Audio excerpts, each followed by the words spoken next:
नाम सुधीर सिंह है। मैं उप महाप्रबंधक पेंशन विधि विनियामक और विकास प्राधिकरण में कार्यरत हूँ और यहाँ पर आज एनपीएस की जागरूकता के एक कार्यक्रम में जो केपीएमजी के माध्यम से यहाँ पर हो रहा है उसमें मैं पीएफआरडी को रिप्रेजेंट करने के लिए आया हूँ।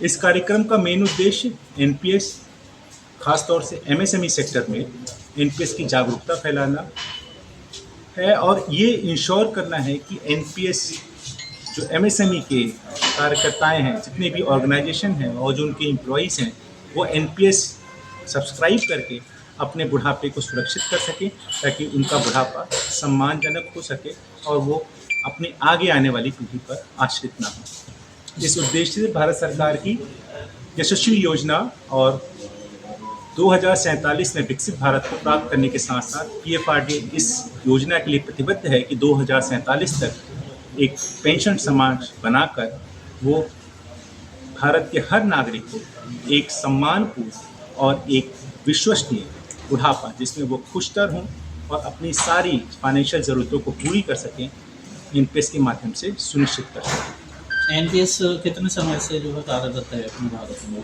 देखिए, एनपीएस सबसे पहले सन 2004 में केंद्र सरकार के कर्मचारियों के लिए आया और उसके बाद लगभग सभी राज्य सरकारों ने इसको अपने कर्मचारियों के लिए लागू किया।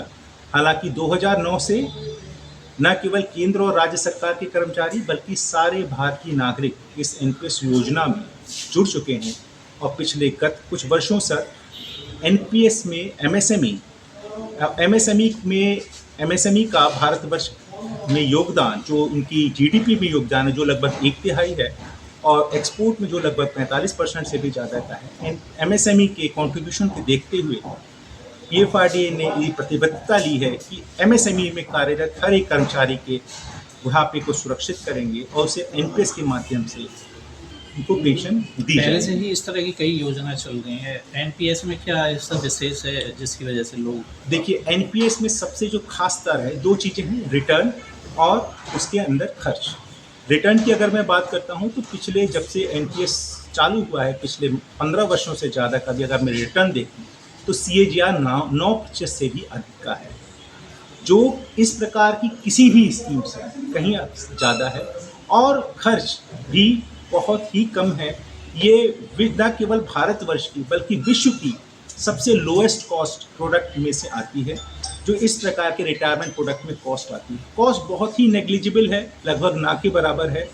ये दो विशेषताएं न केवल है बल्कि इसमें अगर आप देखें तो इन्वेस्टमेंट की चॉइस व्यक्ति जो है मूलतः अपनी उम्र के हिसाब से, क्योंकि व्यक्ति जब जवान होता है तो अपना रिस्क अधिक भी ले सकता है, उसमें अपने पोर्टफोलियो के सिक्योरिटीज़ के मिक्स को वो चूज़ कर सकते हैं और अलग अलग प्रकार की सिक्योरिटीज़ में उपलब्ध करा सकते हैं, उसमें इन्वेस्टमेंट कर सकते हैं।